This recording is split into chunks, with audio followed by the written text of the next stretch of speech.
you were here 8 years, found F3. What drew you to F3? Tell me the story. Yeah. So it's funny.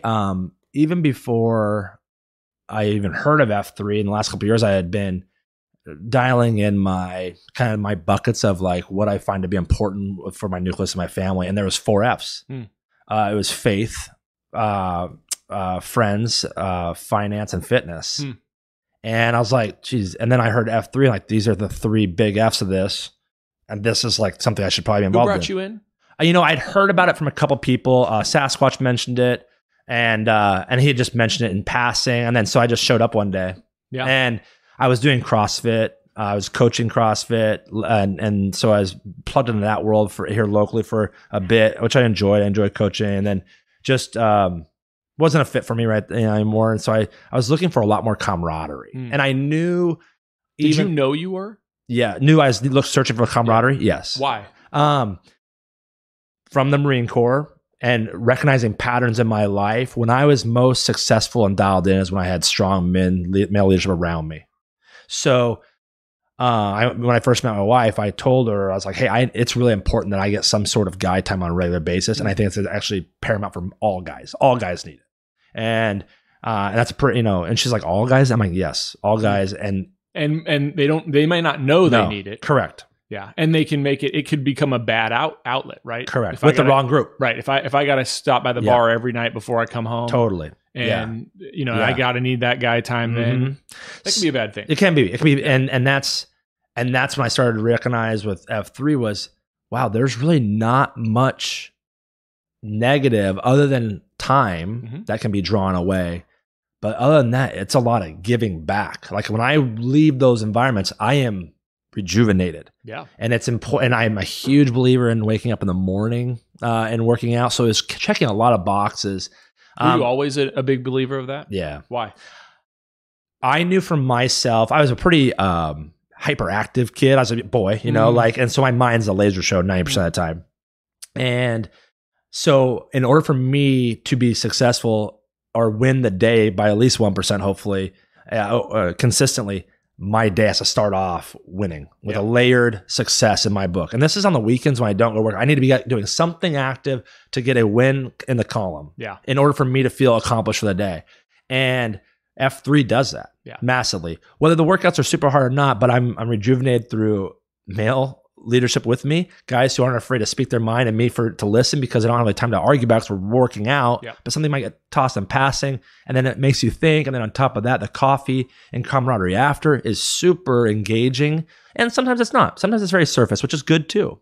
And so it's got a really great balance with that. And it provides the opportunity for an outlet to lead.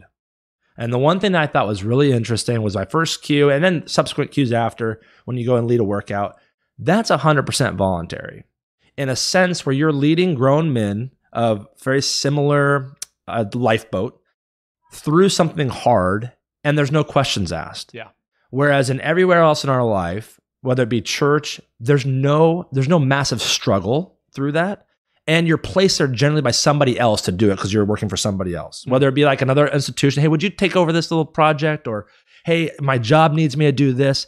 So there's another heightened sense of variability or being uncomfortable to go do that as a volunteer element and when all the other guys are looking at you when you're in the middle of the circle. So it was something I hadn't felt even in the Marine Corps when I was placed there by the US government to lead 40 guys. Yeah. So it was really cool to get that under your belt. And so that's a tool that you now have forever of a sense of accomplishment and confidence. Hello and welcome to Chris Wolf Podcast on iCode Media. Today I had a great conversation about F3 with my friend Tyson Compton. And we talked about leadership. We talked about what brings us to the table with a workout to start our day, as well as kind of our thoughts on why we needed this as men. So please enjoy our conversation. As always, be sure to subscribe to the podcast, write a review, share it with your colleagues, and support those who support us. I want to talk about the My Day multifocal for a second. It's just coming out, and we had the opportunity to do a preclinical trial with this lens this last summer.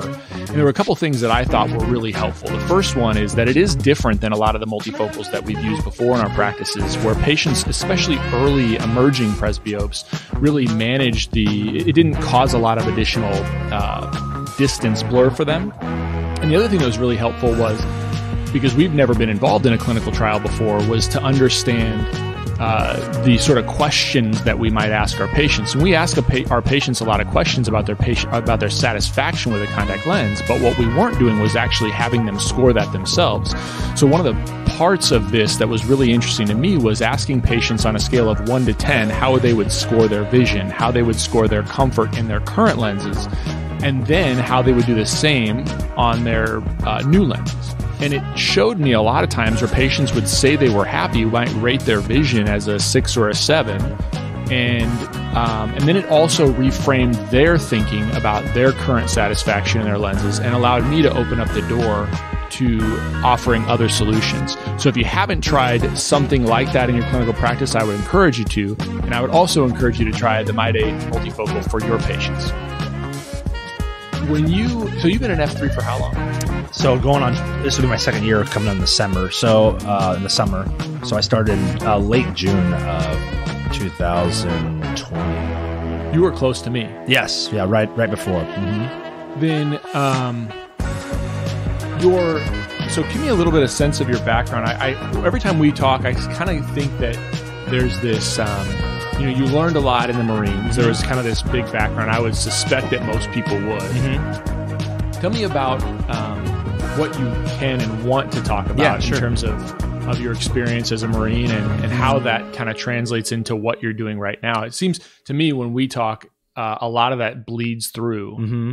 So it's interesting to me because I didn't serve. Well, so one thing that's really interesting, I guess, following the Marine Corps, the evaluation I have looking back was the Marine Corps was a tool in a sense to really bring out more of who I really was versus trying to develop somebody who I was trying to be. So a lot of the things that I was learning about myself or wanted to help grow and mature, or things that I believed were fine-tuned by going through the Marine Corps. My dad served in the Vietnam War. He was in the Navy. I've had uncles my uncle was in the Navy, my other uncle was in the Army. So there was some history there that I was compelled, that was close to the surface for me.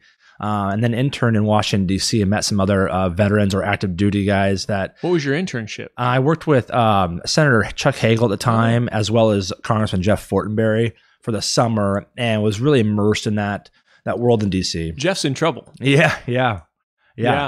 He's an interesting guy. Well, I think, it would be interesting to be in politics, wouldn't it? Oh my gosh. You don't have any, so you must have some sort of idea that could fit suit you. I've always been one to, I always have thought, hey, if not me, then who? Kind of an idea. So have you thought that about everything? Yeah. Mm-hmm.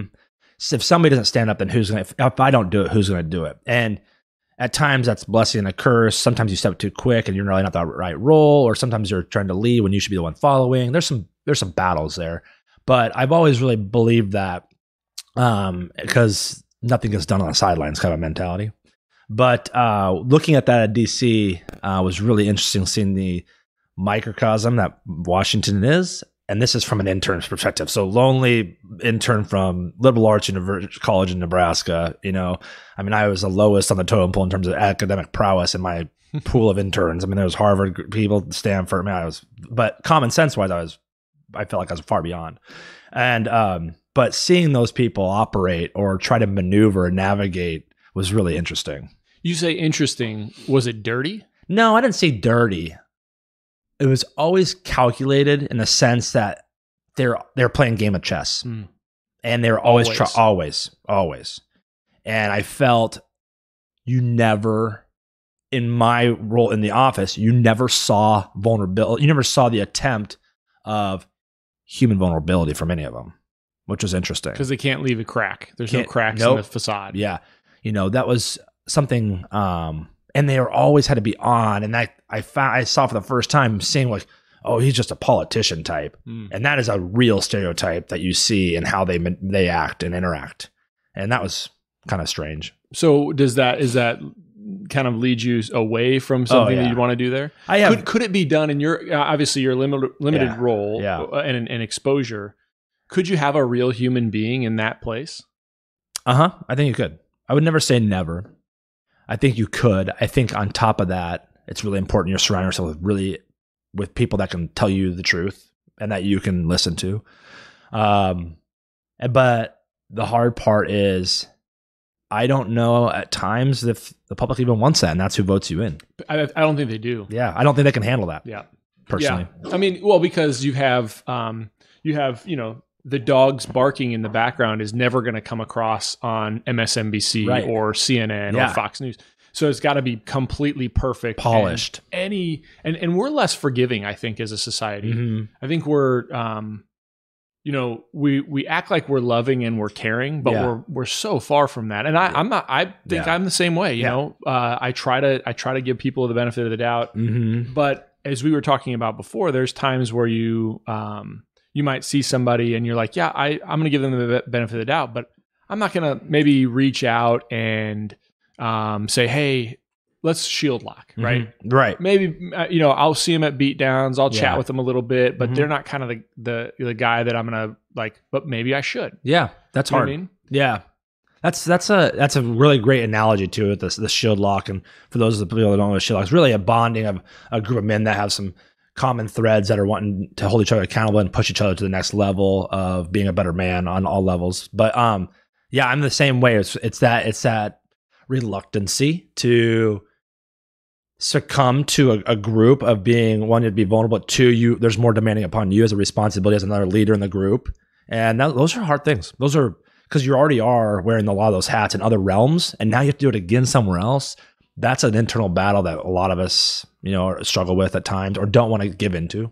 Well, I think also when we think about politicians and politics, the reason you always have to be on is because you can't make a gaffe. Right. There's no gaffes. And I'm just as bad of it. If there's a politician that I don't agree with their politics, they're on the other side of the issue than I am, then if I hear them make a gaffe, I'm just like, oh, this guy's, then I just want to lay into it.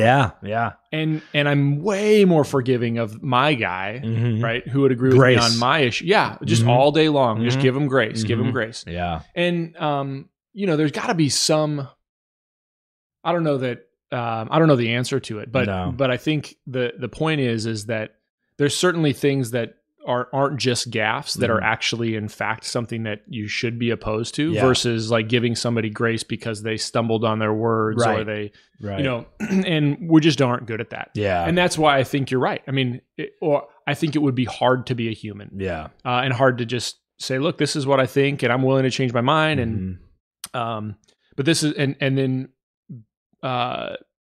but it's just a gotcha game. It's a gotcha game. Yeah. Where can we where's the target at next? What can we hit next? You know what I think? I think from a politics standpoint, I think local politics doesn't get into that as much because it's harder to make it national. Well, there's less magnifying glasses. Exactly. Right. So, city councils, which are under fire now just because of all the mandates. And we just had it happen the other day because a tweet got leaked or a text message got leaked in the West Side School District battle. Oh, I didn't see that. Yeah, so there was a gentleman that basically had texted a group of people to say, hey, vote for these West Side School Board electees. It was from somebody from West Side? Yes, in that school community. And you can reference the article in World Herald. And basically reflecting some views on the CRT being implemented in the school curriculum. And then all of a sudden, the 4 names that were dropped all removed themselves from the race, stating it wasn't because of this text message that was leaked to the public, but it really the optics on it really looked like it was. So to get the story straight, somebody sent a text out to say, "Hey, vote for these people. Yeah, give your support." Right. And then once that came out, those 4 people just said, we're removing ourselves, which is actually kind of honorable. You know what I mean? Like. I mean, maybe they got caught, maybe they didn't, but it's sort of, to give grace, right? It's sort of honorable to say one way or the other. I don't know what their politics were. Or the other side would be, hey, you know what? That's not necessarily my fully point of view, but I do not believe that should be in our school curriculum. And I'm not going to let this deter me to making the change I see fit in the school district. Like one or the other, as long as you take the stand. Yeah. But if you don't own up to it too, at the same time, it's like, well, how do you explain the coincidence of all 4 of us dropping out in reference to those names in that text? It's just kind of unusual. Yeah. Yeah, but I think the overarching point is I think the more, I mean, that stuff is still going to happen. Yeah. The obvious stuff is still going to happen, but I think the smaller you get, the more local you get in politics, the less it is, and that's why you can have, you know, people that are human in the state legislature, for example. For sure. You know, the farmer that, you know, or the local lawyer. I mean, that's cool. You know, the doctor, because that was what it was intended for. It wasn't for all these bureaucratic previous law degree guys. It's like, you know, the business owner, the physician, you know, all these, you know, conglomerate of professions and viewpoints. Yeah. That's how it's designed. Yeah. I wonder, you know, in the federal government, I wonder that, you know, I've always often thought that, you know, no matter what side you're in, you know, you win, you're a freshman guy, you're sort of an outsider, you got in, that my sense is, and I don't know if this probably isn't true, but my sense is like, they bring you in, pat you on the back, stick you in a back room and say, listen, buddy, you got in with all of this kind of, we're going to change things in Washington. No, you're changing. Yeah. You know? Yeah. And you're going to play by the rules. Otherwise, you're not going to do anything. You're not getting any money next time. So, I mean, that's kind of a jaded perspective. I think there's probably some truth in that, though. Maybe not spoken. Yeah. I mean, I just remember hearing about, we have to meet with this lobbyist group, they paid for time with you. Like that kind of conversations you'd overhear in the rumblings. Oh, hey, we may make sure give those guys time. Hey, we're going off site to go do this. You know, like we're going to meet with those kind of, and just rumblings, nothing major, just like they had to owe time to those people because you were tied to them through a chain of money or obligation. Yeah. Yeah. It's hard because, you know, when I think about, you know, why political involvement is important, you know, a lot of people will talk about money, but actually it's way deeper than that. It's you know, money can cover up for some things, but you know, if you were going to run, and I was like, you know, Tyson, I believe in what you stand for. Yeah. We may not agree on everything, but I know you. We can communicate back and forth. Yeah. Let me pound some signs in your yard. Let me knock on some doors for you. And those relationships, those true relationships.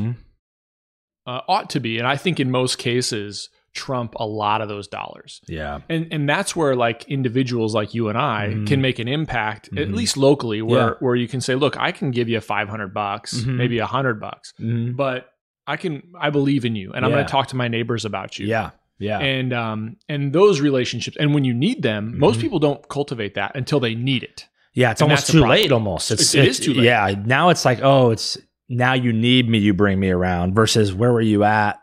You know, and I think you see that even in your own local businesses, like, you know, you're in optometry. You know, I appreciate people that pay it forward, even if they haven't used my services. They're talking about the type of person they're going to do business with, because in my mind, it truly matters the type of people you're in business with. Yeah, it's the type of people you surround yourself with. So it's we're not a means to an end. We're still a small community supporting one another in our endeavors and trying to make a difference where grow where you're planted kind of thing. So, I mean, that even on a very anecdotal situation, scenario, that's very true, you know, versus like, now that we've gotten this done, it's not transactional. This is like, we're trying to build relationships through this, you know? Yeah. Well, I think that's where it really comes down to it is when it doesn't become transactional. You missed yesterday when we were doing a TNT. Yeah. And one of the things that kind of stuck with me, and it was very similar to our Q source that we had last week about missionality and do you dive deeper into this one thing? Are you robbing somebody else from that one thing if you're spreading out too broad? But the reason I bring it up is the perception oftentimes from outsiders can be, well, you're getting this, that's why you're doing that. And one of the questions that came up, or one of the ideas that came up that I've been sort of noodling for a bit because I heard it on a podcast of, what is your agenda? Like if you could put it on your shirt, right? What's your agenda? And maybe agendas are different in different scenarios.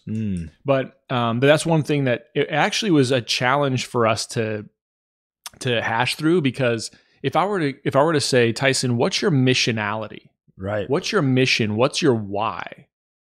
I suspect, and I didn't realize this until after we tried to go through this process, but if you were to ask, let me flip it on me. Yeah. If you were to ask me, what's my mission? What's my why? My suspicion is I would analyze a lot of different things, and I probably could tell you that I want to take care of patients. I want to help doctors in practice take better care of patients. And I want to build community, the inside the profession and outside of the profession. But if you were to ask me, what's my agenda? Now, isn't that an interesting flip? And it's almost the same, and it's almost the same question. But what it forces me to do is wonder: is everything I'm doing altruistic, or do I have an agenda that's underlying all of that could potentially be at least perceived to be negative? Yeah. So it was I don't think the podcaster that I was listening to, his name is Peter Attia, and it's a great podcast. It's called Drive. It's all about healthcare stuff. But anyway, I don't think he was intending it to be negative, but I was thinking like everybody in the group was kind of struggling with the idea of the difference between a mission or a why and an agenda. That's yes. And I think the question forces you to analyze, okay, well, how is this self-serving? Well, I guess I'd pose the one question. Okay, so does agenda equal ulterior motives? Does it? Okay, so that's one thing I'd want to like dive into when I hear that. And the other thing that I ask is, when I hear agenda versus mission, agenda is finite. Mission can be transcendent and infinite. So you could pass along your mission to somebody through legacy, right? Whereas agenda is short-served almost in my own mentality, how I think that their agenda to me, here's my agenda on this piece of paper. When we get to the bottom of the paper, we're done. End game. Yeah. Mission just keep turning the page. And so if that's a way that through conditioning of those terminology, how does your mindset shift if you start talking about, hey, our mission in our practice is this versus our agenda in our practice is this? There's just a different, the quote that I would use there is, change the way you look at things, the things you look at change. So they're close, agenda, mission, but vastly different in terms of perception at times, depending on your audience. So I think that's a whole nother hour. That could be an hour conversation in itself about agenda versus mission and how do you decipher. Did you feel like your experience in the Marines, so I kind of skipped around, but did that help you clarify what your mission was going to be, both in the small sense and then in the larger sense of where you are now? Yeah, I think so. I think also it probably made it more cloudy at times. I think there's a little bit of both there. Anytime you broaden your horizons of knowledge of just in terms of how the world works, all of a sudden you can't unknow things. And I think, when I was in the Marine Corps, that's when Osama bin Laden was killed. I remember all of us Marine infantry officers were getting ready to go to bed. We were waiting for this big announcement, watching on this one TV down in the Hawk, which is a little bar in the barracks that we were living in, and we shouted for joy, right? Well, now flash forward, and that was a very patriotic moment for us. We were all training to go to war. Like that's what we were training to do, lead Marines into war, into combat, like very, very intense situations. And we were all hyper-focused. Now fast forward 10, 15 years, your perception or your of that situation, that in its sense is an altruistic motive in itself because it's so focused and it's for one singular goal for somebody else's mission or agenda. Now you pull back and you see some of these curtains get pulled back on what's going on in the government and how the transparency is sometimes good, sometimes not necessary. And now you're like, well, not necessarily that situation itself, but many situations like that might not feel the same now as they would have back then because of the people's agenda. Yeah. And what you know more, I mean, and the fact that you know more. Yeah. But why do you think that is? Why do you think there's such a different perception between your experience and a person that's going to look at that in hindsight once they know those things and not have and actually go the other direction? Yeah. I don't know. I think, I think you fall into the same. I was listening to Jordan Peterson, Joe Rogan the last couple of days. And it's on my short list. Yeah. So, that's a 4-hour podcast. So it takes a few days, right? And you're going to be here a while. Yeah. So, but I think they were talking, and I'm using the analogy, they were talking about, I reference it back to children. You and your wife have raised a number, or are currently raising a number of children. Mm-hmm. All of them have different personalities. Largely, your parenting structure hasn't deviated too much from the middle, left or right of that, just based upon the child. Right. But their personalities vary greatly. So that, in its sense, is almost a variable to the human condition, human nature. Is like their entire existence and conditioning is going to shape them the one way or the other based upon their own experiences and also their own inherent makeup. So those are those things I don't know. I can't explain. Yeah. Yeah. It's just interesting that, that scenario that you were put through can create Tyson Compton today. Yes. But that same scenario that you were put through could create somebody who just can't escape, the pain of any, of battle, right, or the pain of realizing that their mission wasn't as altruistic as they once thought it was. So I think one of the really common threads that I knew to be true, but was solidified through the military was ultimate accountability, extreme ownership. Like what your decision you're going to make matters with a secondary and tertiary effects. And so decisions matter. Or lack of decisions is still a decision in itself matters. And there's consequences with that. The constant conversation as an officer is troop welfare versus mission accomplishment. And that was always set, which one's more important? Well, none is neither more important than the other. However, one sometimes takes precedence because not everybody wins in each scenario. So if you go 100% troop welfare, that's comfort. Yep. Well, comfort's not meant for war, right? Or battle, or even heavy decisions. Comfort's meant for like rejuvenation, rest, and then getting back into uncomfortability. And then mission accomplishment is severe uncomfortability at times to the point of somebody might get hurt because of people can't think clearly, right? Or killed. So that's an extreme situation that most Americans don't really understand. And I didn't go to combat, but we trained for it. And so the guys that were actually in Afghanistan, Iraq, or previous conflicts would be able to speak even more in depth about the psychological effects of that. But what we do has major effects to ourselves and the people around us. Yeah. So then what, in all of that, so you spent about, my numbers are probably wrong, but you spent, after all of that experience, you spent about 8 years here before you found F3. Yeah. Is that right? That's correct. So you spent 4 years in the military. Yep. And then you were here 8 years, found F3. What drew you to F3? Tell me the story. Yeah. So it's funny. Even before I even heard of F3 in the last couple of years, I had been dialing in my buckets of like what I find to be important for my nucleus and my family. And there was 4 Fs. It was faith, friends, finance, and fitness.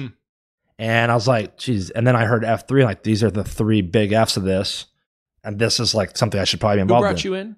I'd heard about it from a couple people. Sasquatch mentioned it, and he had just mentioned it in passing. And then so I just showed up one day. Yeah. And I was doing CrossFit. I was coaching CrossFit, and so I was plugged into that world for here locally for a bit, which I enjoyed. I enjoyed coaching, and then just wasn't a fit for me anymore. And so I was looking for a lot more camaraderie, and I knew. Did you know you were? Yeah, knew I was searching for camaraderie. Yeah. Yes. Why? From the Marine Corps and recognizing patterns in my life, when I was most successful and dialed in is when I had strong male leadership around me. So when I first met my wife, I told her, I was like, hey, it's really important that I get some sort of guide time on a regular basis. And I think it's actually paramount for all guys. All guys need it. And that's a pretty, and she's like, all guys? I'm like, yes, all guys. And they might not know they need it. Correct. Yeah. And they can make it could become a bad outlet, right? Correct. With the wrong group. Right. If I got to stop by the bar every night before I come home. Totally. And, I got to need that guy time then. That can be a bad thing. It can be.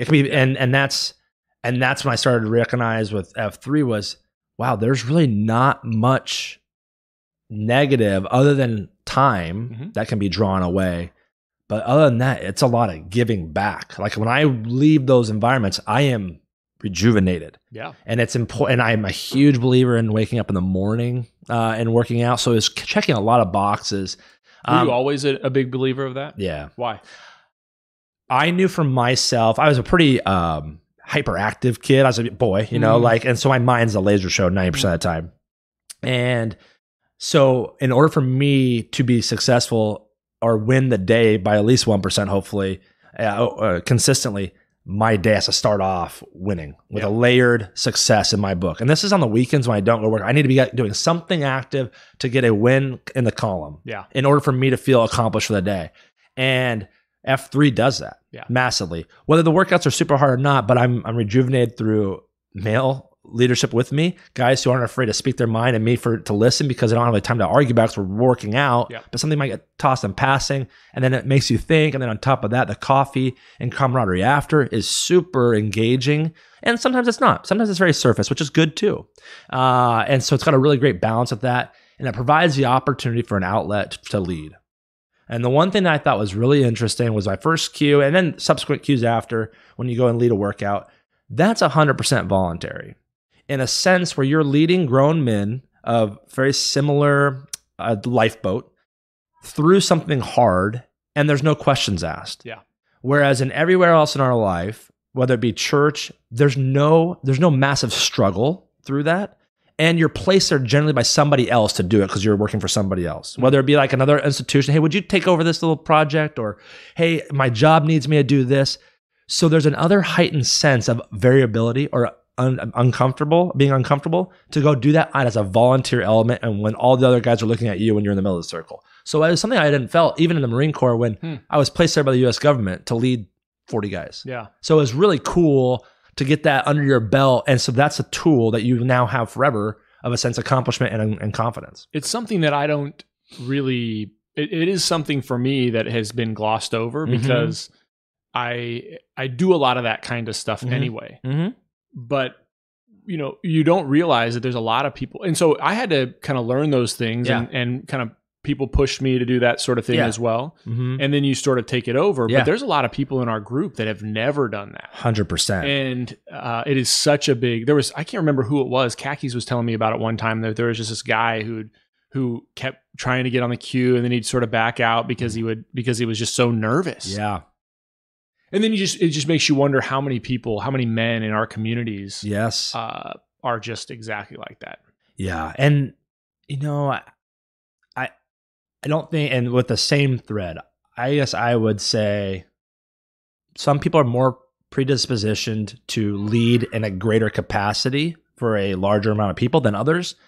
But at the same time, I don't think men give themselves enough credence that you're leading every day on various levels. Oh, yes. Yourself. They don't realize it. Your family. Maybe you're a caregiver to your parents that are elderly. Whatever that is, you are not noticing that sense of confidence builder there either.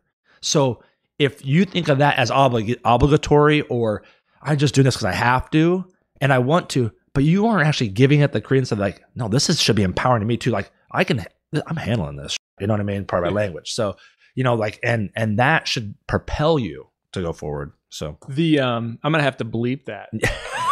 I have a clean You're lucky it's only been once. Yeah. I got a mouth, man. My wife's might be worse, but mine's up there. Well, I mean, I think there's reason, you know, there's times for that. I think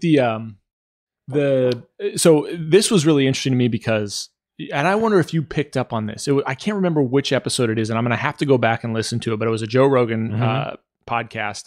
And I think he was talking to a physician, but I could be wrong. And it was the very end of the conversation. It's probably a month ago. And the guy, they were talking about this. You know, people need a place to go and do something hard every day and start their day with something that's difficult. That's you basically articulated my approach to physical things, right? Yep. It's exactly the same. And you need you need a place that you can exercise ideas and kind of work them out with people that might agree with you or disagree with you. Totally. And so the guy was like, yeah, Joe, you should create a set of gyms across the country. And I was like, you just described F3 Totally. and so I emailed them. They haven't gotten back to me. But I was like, you need to talk to Dread. You need to talk to guys of F3 because this is exactly what people need, and they don't know they need it. I mean, to me, it's always astounding when the curse told me to, he's like, well, yeah, you should come after I had asked him about it a couple times because I saw I would run by the group at Wild Kingdom. Yeah. And, and I didn't know, like I needed a workout. I needed a different workout. Needed something. Yeah. Variance. Yeah. I was just getting tired of what I was doing. Yeah. And I didn't realize that there was all this other sort of stuff that you need as a man. I didn't even really need, I mean, I've got guy friends. Totally, man. Good guy friends. But, you just don't know you need stuff like that. Yeah. And I wonder how many people don't know they need it, and how many people, I mean, I ask patients too. I mean, I'll sit and look at a patient and I can just tell. I can tell they, what do you do? How do you work out? Yeah. And then, sometimes like, I don't work out. Yeah. That's not for me. Yeah, it's not for me. And it's like, what are you doing? I try to EH them, and it's hard. Yeah. It's hard. But I always give them my cell phone. Yeah. If you ever decide I'll meet you anywhere in Omaha, we'll do it. But my point is that that how many guys are just going along? Yeah. Why do you think we've done that? I mean, I have culturally. I probably have some strong opinions on that. You should tell us. I think I have a term for it, but it's a little aggressive. I'll call it the weakification of American male leadership. We've seen it in churches. We've seen it in schools. We've seen it in coaching.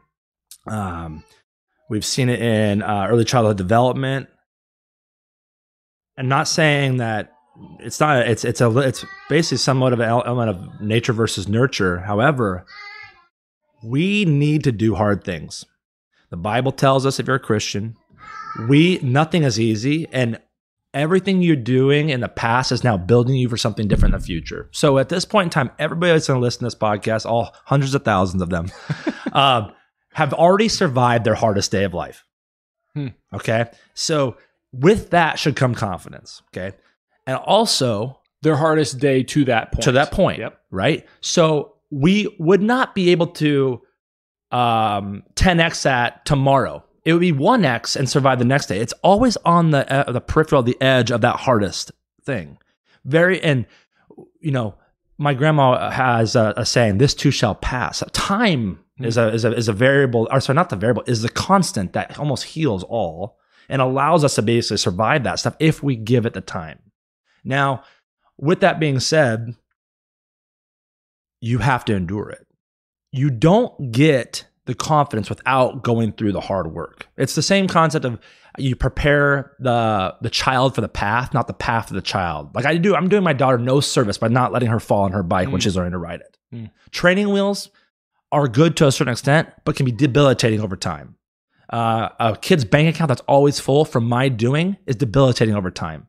We have lost the ability to put the people that we love through hard times, or strong accountability. Accountability to me is one of the highest forms of love, because now I am honoring and respecting the potential you have that you've also expressed to me that you want to explore. And so for me, we don't do enough hard stuff. We live in a society of abundance. People talk about world hunger. We have fewer people that go hungry every day than we've ever had in our entire lives, a world of existence. I mean, the floor has risen, right? So struggle is being limited to other things now. And how do we get through those?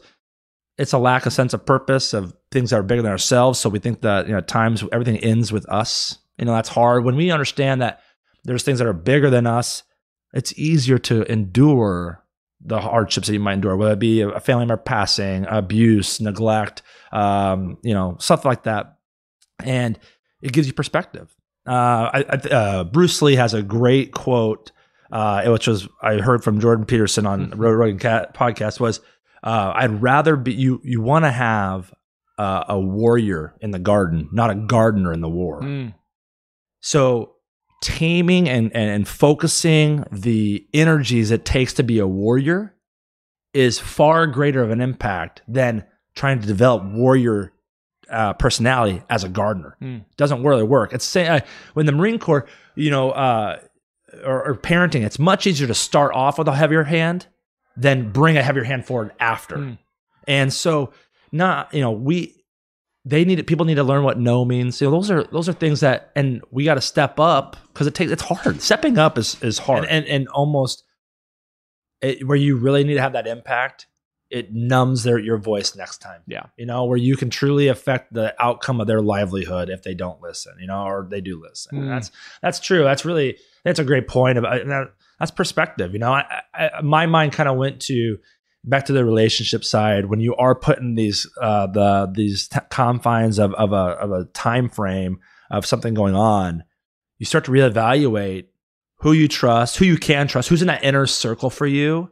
And then also you reevaluate how you have been going about your diligence on knowing the right or learning so you have the position you can have versus just assuming somebody else's position. And I think that's really important too, is having that the cognitive ability to say, hey, you know what? I need to do some my own research on this.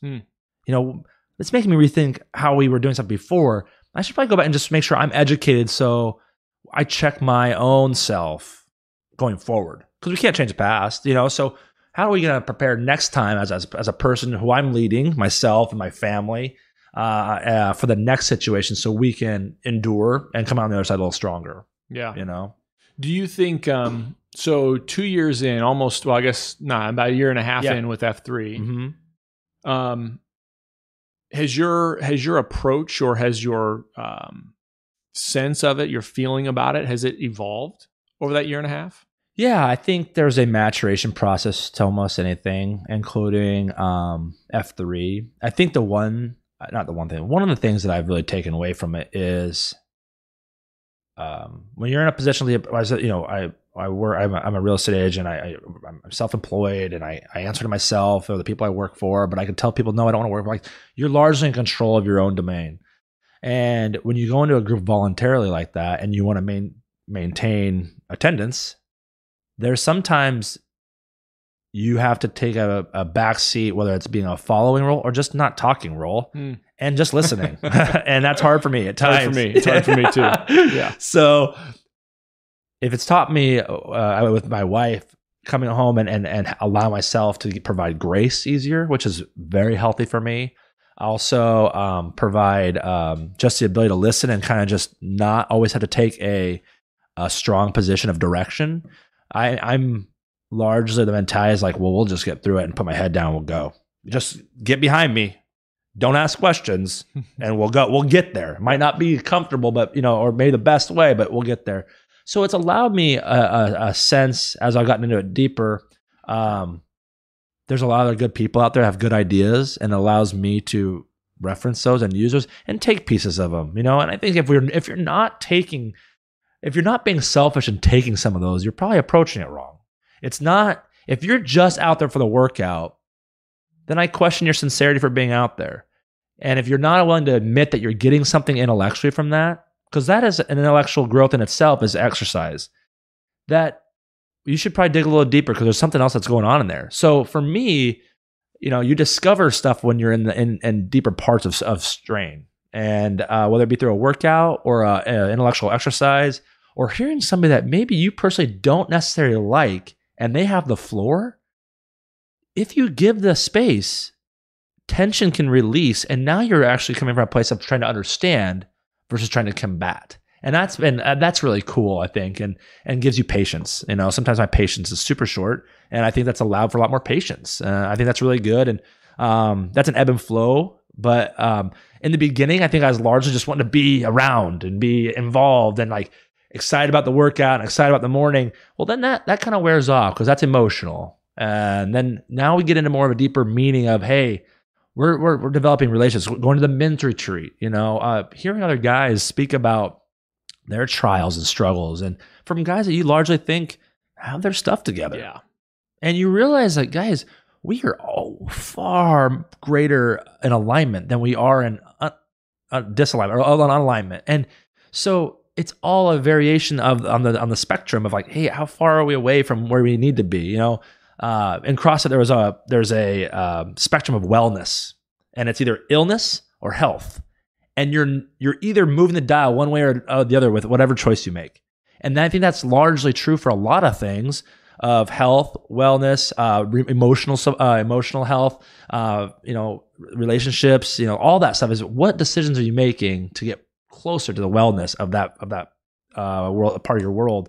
And so you got to make more decisions in that favor of wellness than you are of illness, of health, because if you don't, that's where that for me, like more anger, bitterness, anxiety, frustration, lack of grace, and you're depriving yourself and you're causing strain and it's like going against the grain.